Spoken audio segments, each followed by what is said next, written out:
shift, and so we went on in to the bedroom, and so he was sleeping in and out, and I had the news on really quiet, and watching the reports come in, and so he would be sleeping, and I would go, "He got Ohio, he got Ohio," and I'd shake him.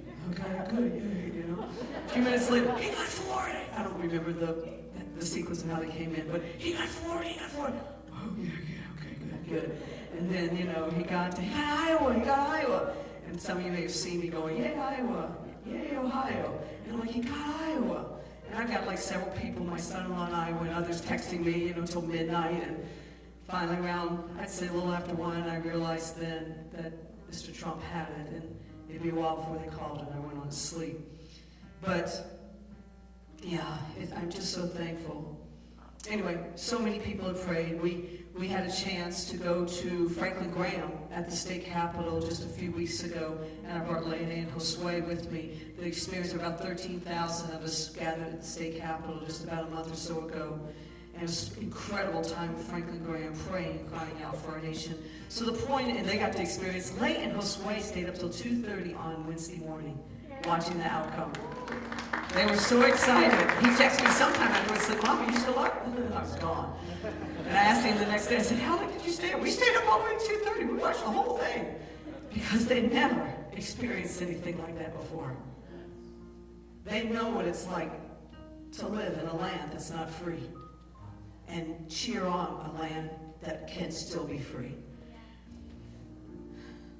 So others gathered at state capitals to pray for this election and for the future of America. Prayer groups were started, families prayed, churches prayed, then Christians went to the polls, and God showed up. While the media scratches their heads and tries to understand how this happened, I believe that God's hand intervened Tuesday night to stop the godless, atheistic, progressive agenda from taking control of our country. There's a lot of other stuff going on right now, and I'm going to tell you, you know, a lot of it, this protesting and everything, it's the millennials, but you know what, I don't blame them. I blame the generation before the millennials. Because we have not raised them up in the way they should go. And so they're like going like this. They're looking for a cause to believe in. They're looking for a cause to cheer on.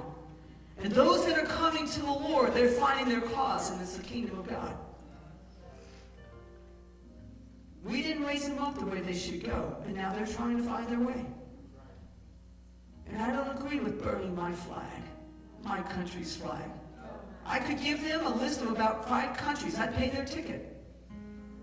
Go stay there for 6 months and live in their culture as a citizen of that country. You will come crawling back on your knees or swimming back on your belly, kissing the soil of this country. I've been there, I know. I know what it is for people to live in bondage, for people not to be free to do whatever they want to do for the most part. I'm talking about righteously. And so I love the millennials. I pray for them. We're praying for them. But I don't blame the millennials. I do to an extent. We all have a free will. But I really lay blame on the generation before them. That I feel we didn't do our job. We were very poor in raising up those that were coming behind us. President-elect Donald Trump and Vice President-elect Mike Pence are going to need a lot of help, and they will continue to need a lot of prayer. I pray that President-elect Trump will surround himself with godly men and women to help advise, counsel him as he leads the nation. My prayer is that God will bless America again. Every night of every day, Americans sleep in peace because, this is to our veterans now, they live in peace because of men and women they've never met. And some they'll never have the chance to even. Even today, as our troops fight the faraway forces of terror, there are still flag-draped caskets returning to Dover Air Force Base. There are still fresh graves watered by families' tears at Arlington and across America. And while other veterans suffer from wounds no eye can see, millions of others stand ready, willing to give the last full measure of devotion to let strangers pursue the freedom and happiness so many serve to give us. Only a tiny fraction of our population, less than 1%, shoulders that burden of fear and sacrifice. And they shoulder it for us. These are good and decent young men and women who would perform remarkable acts of heroism for a cause they have decided is bigger than themselves. We have 3 of our own young men that graduated within the last year or 2 that are serving in the military now. Graduated, came out of our youth ministry, and they're serving in the military now.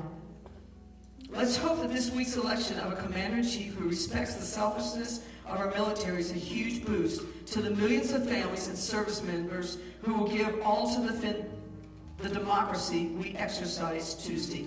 I told Ralph last week as well, if Mrs. Clinton would have gotten in, one of my greatest fears is that the dishonor and disrespect for our military would have gone down and down and down. And if Mr. Trump only got in to come along, our military, alongside of them and say, we're going to do this together. We're going to make this better for you. Then that was enough right there. Obviously, there's so much more. But I would have, one of the grievings in my heart Wednesday morning would have been, what's going to happen to our military? What will happen to our men and women who have sacrificed their lives for this country that we could be free? What will happen with that? To help with the vital task of rebuilding, listen to this, veterans and those in the military, to help with the vital task of rebuilding our military, FRC, along with a coalition of organizations, launched a militaryfreedom.org. Write that down and remember that, militaryfreedom.org, a resource on all topics related to military religious freedom. The website highlights related news, features military religious freedom sources, and shares various petitions on behalf of veterans and current members of the military. FRC's Lieutenant General Jerry Boykin hopes the website will be a tool for all Americans to aid in the defense of our military members' First Amendment rights. And I'm hopeful that in the new Trump administration, military religious freedom will become top priority policy. So that's militaryfreedom.org. Check that out, please, veterans. Then putting the spotlight on his fellow vets, he went on to say that despite the rancor and chaos that some are attempting to incite, let us take a moment instead to focus on the best of us today and our veterans. We honor those who have served and answered the call to defend this country and our freedom. We're grateful for the men and women who answered the question in Isaiah 6:8. I heard the Lord's voice saying, whom shall I send, and who will go for us? And those men and women said, here I am, send me. And again, I honor all of you in this room this morning that you said, here am I, send me, I will go. And also those that have gone on before us. Wow, this is probably going to be the shortest service we've ever had. I'm going to close with this. In these meetings I've been in the last few months, I've been provoked and challenged and charged as a pastor. God has stretched me so much in the last 2.5 years. I feel like I'm thinning out here.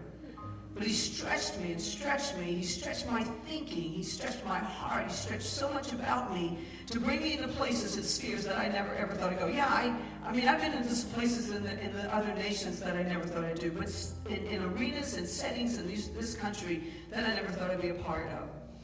And we've been charged as pastors in these meetings. Ray and I were just in Dayton 2 weeks ago, and incredible time. You've already heard about it for a couple of days. And some of the most incredible speakers that they could have offered to us. But again, an Issachar training for 2 hours. It was some of the, it's really to really stir up pastors to preach the word, to stand for righteousness. Because I can tell you, the reason we're in the mess we're in America is because pastors haven't stand up, and there's statistics to show it. They've not stand up. We've compromised. We've been seeker-friendly. We just want people to come to our church, so we'll say whatever we need to say to get them in there and to get their dollar, and we've not stood up for righteousness and holiness. And I can tell you that this will be one pastor that will do it.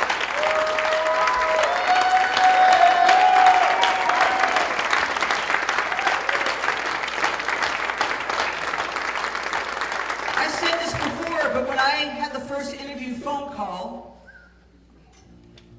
2.5 or more years ago, it was Jeff Van Dyke and Kurt Bragg, and I think Pastor Dave were the ones on that call. Honestly, I didn't know. I knew who Dave was, but I didn't know really who they were. I couldn't remember them from being here the year before doing the conference. And my husband was sitting there through all the phone calls, everything I went through, and he sat there. And he listened as they interviewed me. And I told them, I said, if you want to do church, just to do church, do not pick me. You need to find someone else, because I will not do church. I am tired of church. I am so tired of church. And there's many reasons for that. And I can tell you that every single phone call that I got off of afterwards, my husband would always turn to me and say, I'm so proud of you. Because you've laid it all on the line, you've put it all out there, you've not held anything back to try to get a job. And I didn't. I really didn't. I was like, well, if they pick me, they do. If they don't, they don't. I'm going on. I got a lot of things I can do. But I'm thankful that they did. There are 320,000 evangelical churches in America. Now, there's a lot more churches than that, but evangelical churches in America. And 81% of evangelicals, anywhere from 81 to 84% of evangelicals showed up and voted for Mr. Trump. But listen to this. Only 10 to 15,000 of the pastors of those churches were willing to truly speak out for the future and righteousness of our country.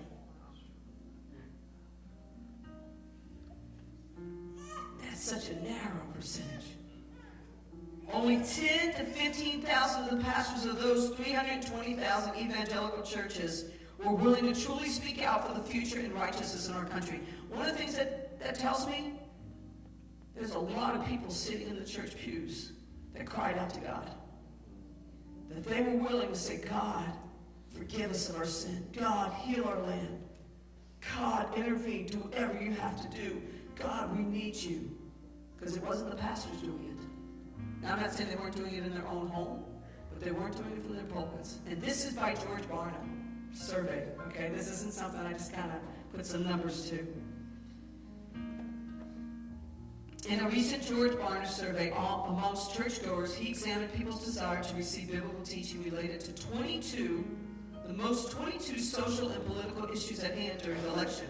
A majority of those churchgoers said it is extremely or very important for their church to teach them biblical truths related to each of the 22 different issues studied in this research. The church, the people in the pews are crying out to be taught righteousness.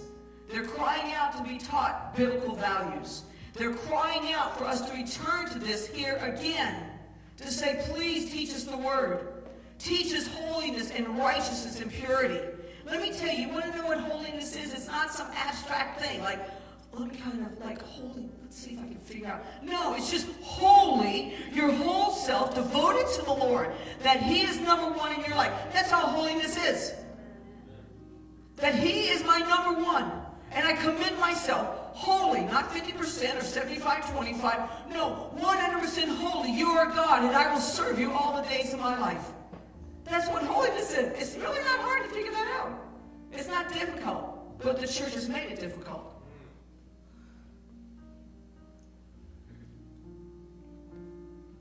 In the survey, it showed that most conservative pastors address one or two of those 22 topics. I hope you follow me this morning. Are you following me? I mean, the point is that we have missed it, guys. So goes Ohio, goes the nation. To me, so goes the church, goes the nation. That's really bottom line. So goes the church, goes the nation, of any nation. So it showed that most conservative pastors addressed one or two of those topics during the midterm election. Pastors agreed that most of the issues tested were critical or very important to America, yet they had chosen what the Bible teaches about those issues. Despite congregations eager to receive such wisdom, they weren't going to teach it. They were afraid. They were scared. And some of them, honestly, it's just like, I don't want to rock the boat. I just need to keep a job. So I can't say anything, because if I do, the elders might tell me you're gone. Or the government comes in and says, you can't talk like that from the pulpit. We're taking your 501c from you. But you know what? I will do whatever we need to do.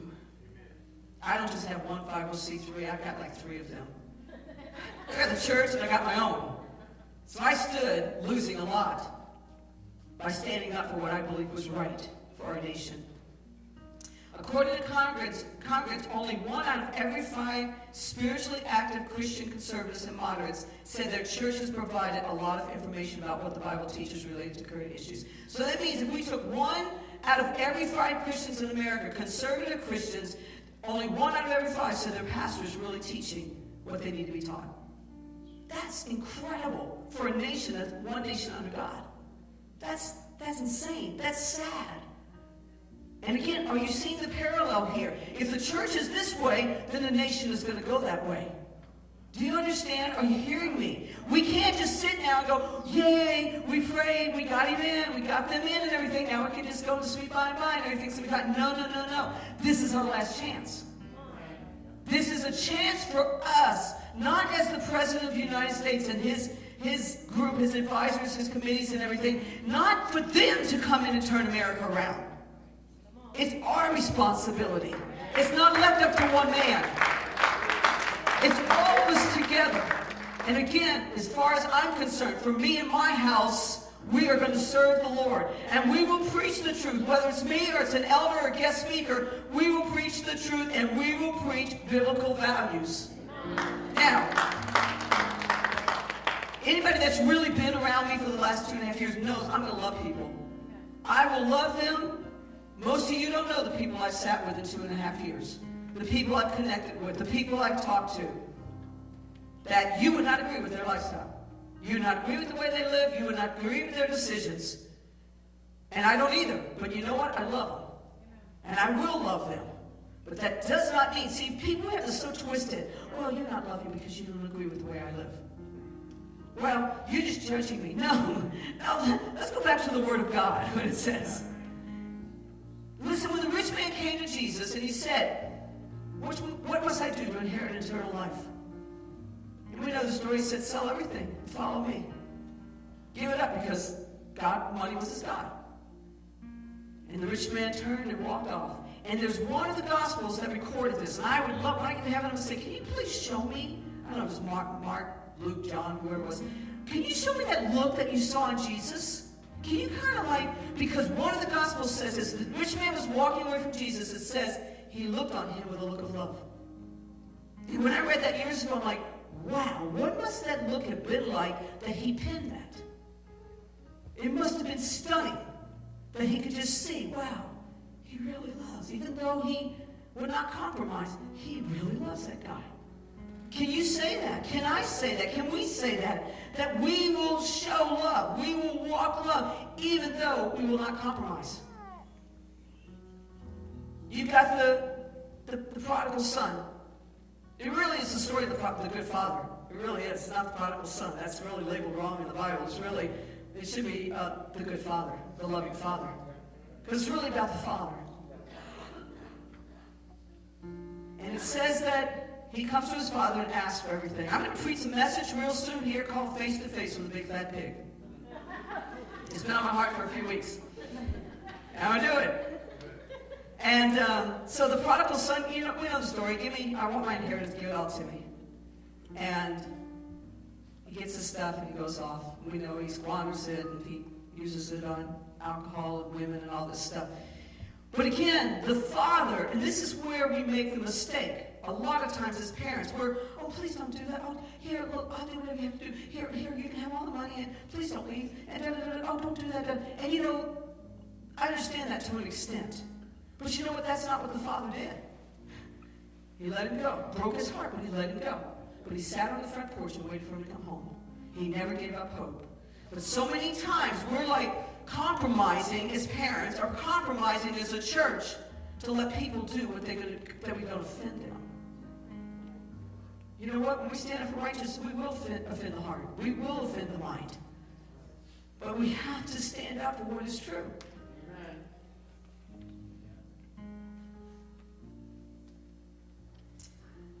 2 or 3 out of all these people said they want more, again, congregants in the pews. They want more. 2 out of 3 said they want more information from their church about what the Bible teaches in relation to current social and political issues. A majority of the respondents said it is extremely, quote, extremely important, this is a survey by George Warner, for their pastor to preach or teach the congregation from the biblical issues, the Bible, on issues that directly affect our nation's greatest needs. For instance, abortion, religious persecution, liberty, poverty, cultural restoration, sexual identity, to name a few. Speaking of sexual identity, there is, wow, I'm convinced if Mrs. Clinton would have gotten into the White House, every 3 to 4 months we would have had to be editing our bylaws. Because after the Supreme Court decision in 2015, we had to go back and edit them. And we would have had to do that. There's just been a law passed in New York. It's a revamped law on quote, discrimination on the basis of gender identity or expression, which announces devastating fines against employers and housing and public accommodation providers who, quote, misgender people. Misgender people. Threatening fines from $125,000 to $250,000 for offenses. One of the ways one can violate the law is the improper use of a person's preferred pronouns, including newly invented ones like Z and here, Z-E and H-I-R, or mix, MX. This is a law that was passed recently in New York. So if someone's not really sure of their gender, or they're like, they don't have a gender, then if you don't refer to them as Z, or here, or mixed, then you can be fined $125,000 to $250,000. How many of you remember when they passed, Supreme Court passed in 2000, I think it was May or June 2015, the same-sex marriage law? It came out, the gal that I think was in Arkansas and the clerk of courts, the couple that came and wanted a marriage license, and she wouldn't, Kentucky, and wouldn't give them one, and she went to jail for her conviction. And she stood. That marriage is between a man and a woman. And she stood for it, and she went to jail for it. I commend her. How about, you remember the one in, I think it was in Seattle, that had the bakery? Ray and I heard this story from someone who knows at our meetings in Dayton just 2 weeks ago. So these two guys have been coming to this bakery, family-owned bakery, for over 50 years. Have been coming pre the passing of this law in the Supreme Court, and they buy stuff. Well, then once the law passed, they came to her, family-owned bakery for over 50 years, and said, we're getting married, will you make our cake? And she said, I'm sorry, I can't, because of my conviction that marriage is between a man and a woman. They sued her. She's lost her family bakery after 50 years, and now they're going after personal savings.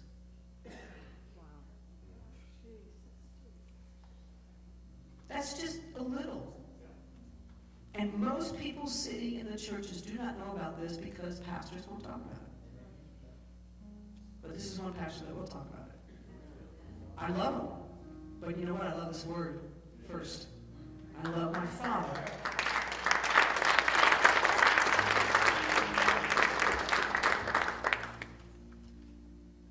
I'm hopeful now that instead of us being required to say Happy Holidays, we will still be able to say Merry Christmas.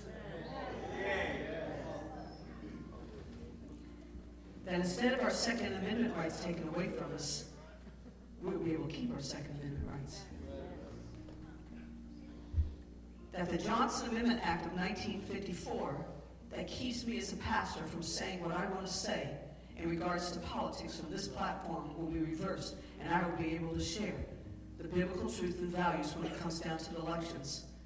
And the leaders of this nation, I will be able to share, and every other pastor in this nation will be able to share, and that Amendment Act will be reversed.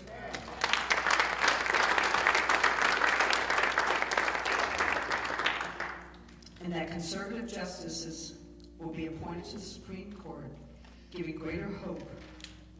I have to wing it because that page didn't print off the rest of it. Giving greater hope to the future of my children and my grandchildren and your children and your grandchildren. I don't know. I really hope that this was a wake-up call for America. Because I can guarantee you, if it would not have gone down on Tuesday morning the way it went, my gosh. And I'm not a doomsayer. I'm always looking at the glass half full.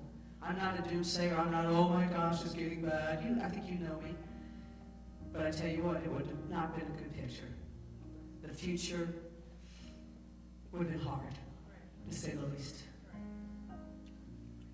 But because, two things, because people all across this nation, 81% of evangelicals, prayed, humbled themselves, sought the face of our Father, and evangelicals got out and voted. Our future is looking bright. And I'm so thankful for those people. I'm thankful for this family that prayed. All of you that showed up on Wednesday nights when you just as soon stayed home and you came here and you prayed. And the others that have prayed. I'm so, so thankful. We have so much to rejoice about. But we can't stop now. Please, please, we can't become comfortable. Because you know what? This is the way I see it. And I preached on this, I don't know, 2 or 3 weeks ago about Judges when I preached the message, Pick Your Chair. And I preached on from Judges that we cannot afford to go through the cycles that the Israelites went through in Judges. Oh, God sent us a hero. And they served God for a while. And then all of a sudden, that hero died off, and they went right back into serving false gods. They turned their heart away from God in the Word. And you know what? God sold it. It says he sold them into slavery again. Over and over again. He sold them into slavery because of their wicked ways. And then they went through a cycle. Oh, God, help us. Oh, God, please hear our cry. And God would send them another hero, Deborah, or so many others. And then they get right with God again.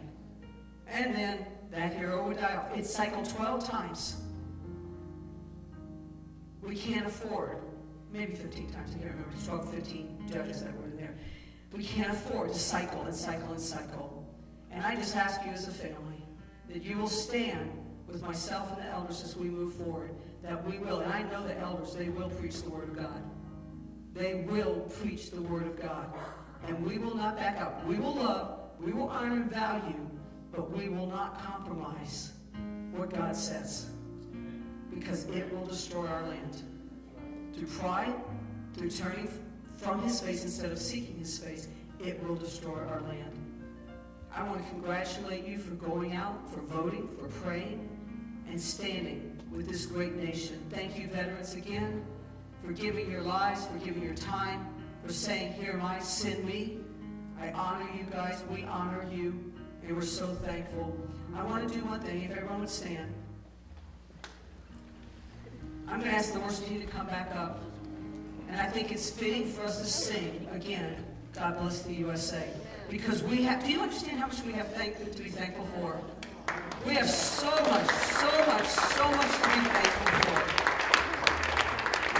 When I was in Cuba just about 3 weeks ago, and we were having the conference, and any that's been to Cuba, you know how extravagant their worship is, how crazy their worship is, and how, they're just like, and that's because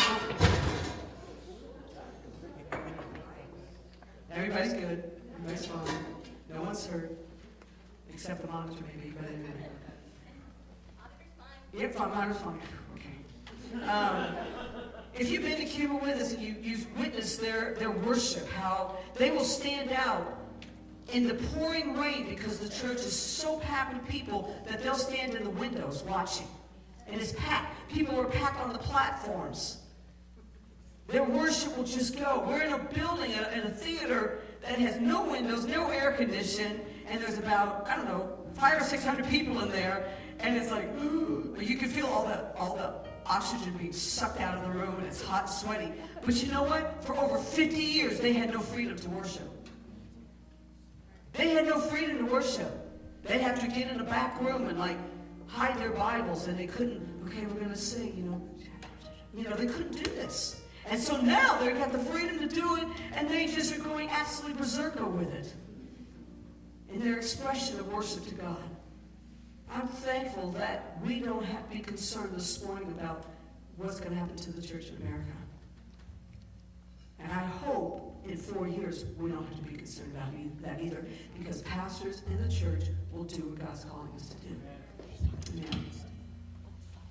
I want to pray over you and bless you as we bless America this morning and we bless our Father. Just close your eyes. Father, we just thank you so much, God, for having mercy. Your mercies are new every morning, and they sure were new Wednesday morning. God, I sensed your grace, God, and your love and your mercies for America, God, like I probably have never, ever felt it before, except my first time to Central America, God, in 1982, God. And I came back, got off the airplane after coming out of the war zones of Honduras, and got on my knees on that plane, on that ground when we landed, and kissed the ground of the United States of America. I was so thankful for a land that was free.